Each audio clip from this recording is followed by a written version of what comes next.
বাংলাদেশের সাবেক প্রধানমন্ত্রী শেখ হাসিনাকে নিয়ে ভারতের চূড়ান্ত সিদ্ধান্ত কি? তারা কি শেখ হাসিনার পক্ষে কাজ করছেন নাকি বিপক্ষে?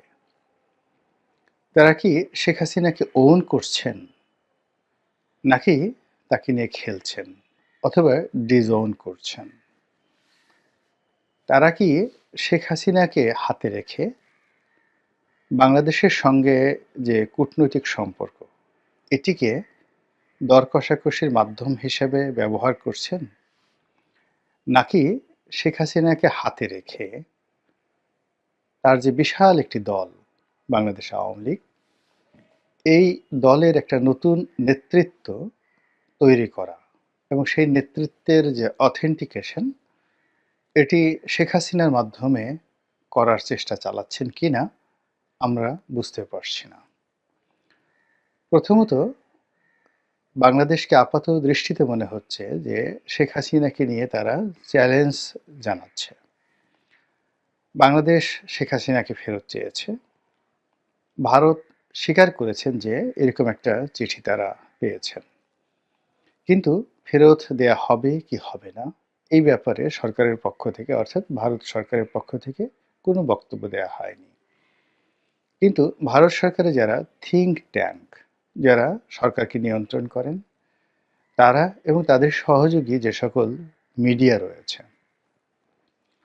তারা ক্রমাগত বিভ্রান্তি ছড়াচ্ছেন, না ডানে না বামে, না পূবে না পশ্চিমে, এবং সম্ভবত তারা একটি সুযোগের অপেক্ষা করছেন।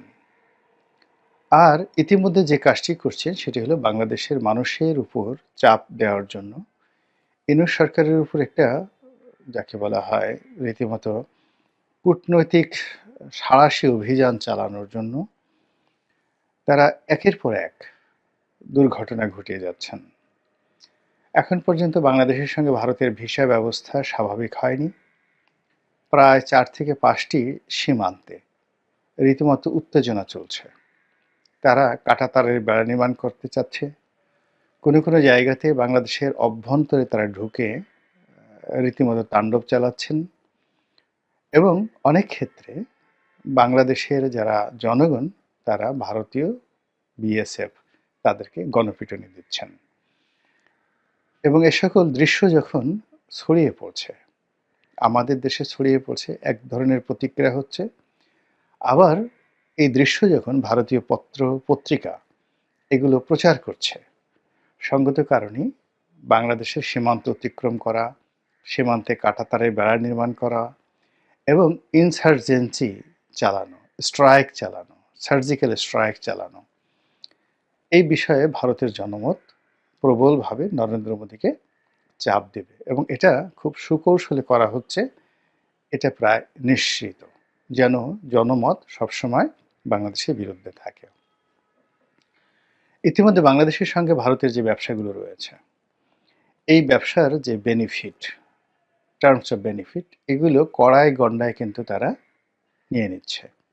এমনকি অসম যে চুক্তিগুলো হয়েছিল, সেই চুক্তির বিনিময়ে যে আর্থিক বেনিফিট, সেগুলো কড়ায় গণ্ডায় তারা বুঝে নিচ্ছে, কিন্তু বিনিময়ে যে সার্ভিস তাদের দেওয়ার কথা সেই সার্ভিস তারা দিচ্ছে না।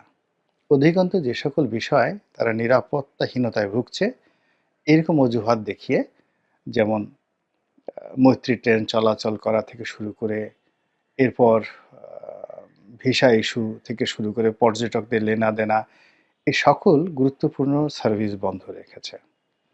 এর বাইরে সরকার যাতে বিব্রত হয়, বিশেষ করে পরিবহন সেক্টর, আমাদের পরিবহন সেক্টরের একটা বিরাট অংশ, যেমন মোটর বাইক, ট্রাক, লরি, তারপর বাস, এরপর মেরিন ইঞ্জিন, যেগুলো বিশেষত ডিজেল ইঞ্জিন, সমুদ্রেও চলে, নদ নদীতেও চলে, এর একটা সিংহভাগ আমরা এখন ভারত থেকে আমদানি করছি। ভারত হঠাৎ করে সিদ্ধান্ত নিয়েছে যে এই মোটর পার্টস রপ্তানি তারা করবে না। এর ফলে কি হলো, টাটা কোম্পানি, অশোক লেল্যান্ড কোম্পানি, হিন্দুস্তান মোটরস থেকে শুরু করে আমাদের এই বাংলাদেশে তাদের যারা এজেন্ট রয়েছে, উত্তরা মোটরস, এমনকি ইয়ামাহা, হুন্ডা, আমরা যে সকল বাইক চালাচ্ছি, এ সবই কিন্তু ভারত থেকে আসছে। এর ফলে আগামী কয়েক মাসে পুরো পরিবহন সেক্টরে একটা স্থবিরতা দেখা দেবে। এই কাজগুলো তারা করে যাচ্ছে। এখন এই যে কাজগুলো তারা করে যাচ্ছে, কেন করে যাচ্ছে, কি কারণে করে যাচ্ছে, কোনো কিছু না বলে কেবলই মাত্র তারা জটিলতা তৈরি করছে। আওয়ামী লীগের লোকজন ভারতের এই কর্মকাণ্ডে যেভাবে আশাবাদী হতে পারছে না, আবার হতাশাও তারা ব্যক্ত করছে না। ফলে একটা টানাপোড়েনের মধ্যে আমাদের পুরো রাজনৈতিক যে অঙ্গনটি, এটি এখন রীতিমতো অস্থিরতায় পড়ে গেছে।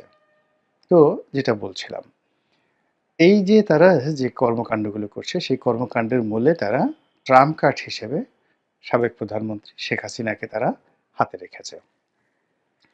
এখন শেখ হাসিনার ব্যাপারে যদি তাদের খুব স্পষ্ট সিদ্ধান্ত থাকতো, তারা তাকে রাজনৈতিক আশ্রয় দিত, অথবা তারা যদি বাংলাদেশে তাকে রাজনৈতিকভাবে পুনর্বাসিত করতে চাইতো, তাহলে তাদের এক ধরনের কথা তারা বলতেন।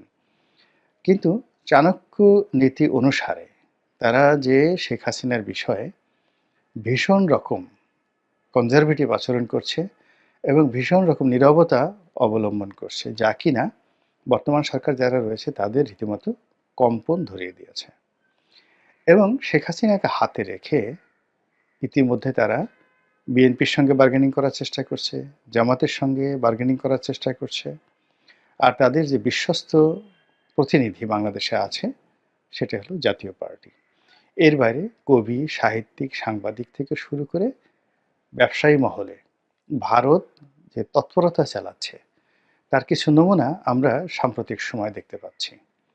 অনেক বড় বড় ব্যবসায়ী আওয়ামী লীগ জমানায় যারা এই কয়েকদিন চুপচাপ ছিলেন, তারা আবার মাথা চাড়া দিয়ে উঠেছেন এবং তারা বিএনপি জামাতের বড় বড় মাথাকে, বড় বড় নেতাকে, এমনকি সমন্বয়কদেরকে যেভাবে তাদের মিডিয়া হাউসগুলোর মাধ্যমে একেবারে বলতে গেলে নাঙ্গা করে দিয়েছেন বা দিচ্ছেন, এতে করে রাজনৈতিক যে বিশ্বাস, আস্থা, এটি মারাত্মক ঝুঁকির মধ্যে পড়েছে। কেউ কাউকে বিশ্বাস করছে না।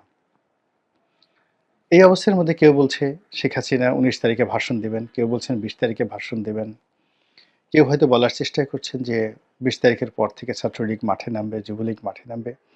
ঘটনা যাই হোক না কেন, বাংলাদেশের যে দুর্বল প্রশাসনিক ব্যবস্থা এবং প্রশাসনের রন্ধ্রে রন্ধ্রে যেভাবে আওয়ামী লীগের লোকজন বসে আছে, তো সেখানে যেকোনো সময় যেকোনো ঘটনা ঘটতে পারে আওয়ামী লীগের পক্ষে এবং সরকারের বিপক্ষে, এতে কোনো সন্দেহ নেই।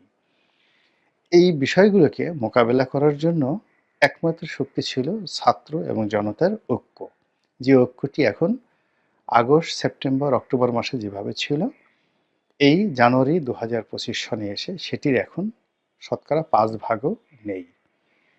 সম্মানিত লোকগুলো অসম্মানিত হয়ে যাচ্ছে, বড় বড় মানুষগুলোকে নিয়ে ট্রল করছে এবং ক্ষমতায় যারা আসবে যে স্বপ্ন দেখা হচ্ছিল, সেই স্বপ্ন ক্রমশ ধূলিসাৎ হয়ে যাচ্ছে। আর এই ধূলিসাতের মধ্যেই মনে হচ্ছে ভারত খুব আনন্দ পাচ্ছে এবং তারা শেখ হাসিনাকে নিয়ে রীতিমতো বাংলাদেশকে একের পর এক চ্যালেঞ্জ জানিয়ে যাচ্ছে। কি সেই চ্যালেঞ্জ? আপনারা সবাই জানেন যে শেখ হাসিনার পাসপোর্ট বাতিল করা হয়েছে।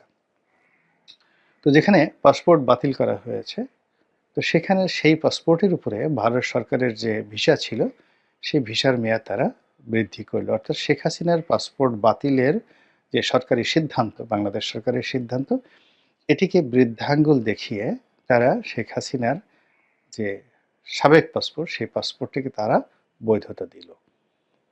দ্বিতীয়ত, এবং সেই পাসপোর্টের উপরে তারা তাদের ভিসার মেয়াদ বৃদ্ধি করে দিল।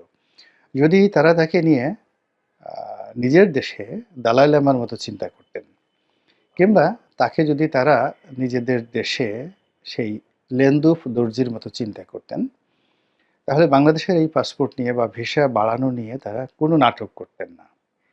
তারা যা কিছু করছেন, এটা একেবারে স্পষ্ট যে শেখ হাসিনাকে, আওয়ামী লীগকে বাংলাদেশের রাজনীতিতে খুব দ্রুত পুনর্বাসিত করার জন্য তারা একটা মাস্টার প্ল্যান নিয়ে এগোচ্ছে।